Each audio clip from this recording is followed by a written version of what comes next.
Alibaba's fiscal third quarter results are out, and shares are up about 3% in pre-market trading to around 71.75. We're going to take a look at the results and plug them into our earnings model and see if this valuation move makes sense. So for the results, you can go to the Investor Relations homepage on Alibaba's website and download this latest press release. And if you'd like to follow along with our model, please visit our website, gutenbergresearch.com. You can click on the Free Models tab, then scroll down to the Alibaba model, and you can see, just click that button and it'll download. And if you're new to our approach, visit the Education tab, and you can watch a video on each one of the sections of our financial modeling and equity valuation approach, or you can download this document by just clicking this thumbnail, and you can save it in PDF or print it up.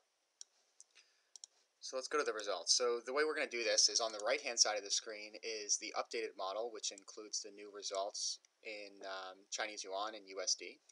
And on the left hand side of the screen is the model that we had from earlier this week that was calibrated to meet consensus estimates, which is indicated by these orange cells here.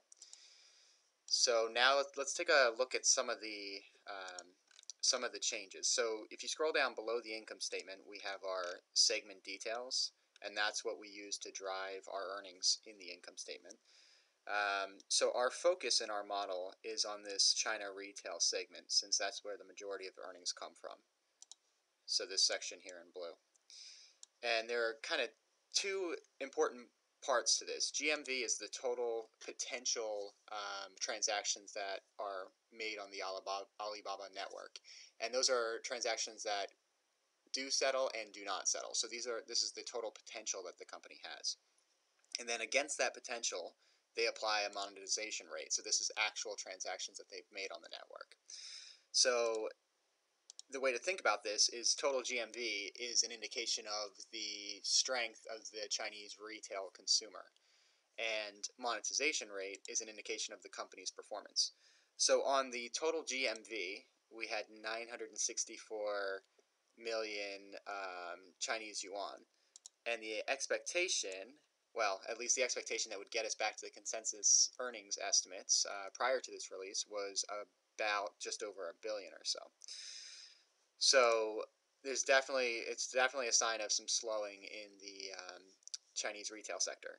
On the other hand, the monetization rate that we used to get back to that consensus revenue estimate was just 2.6%, and the company actually realized 3% monetization rate this quarter.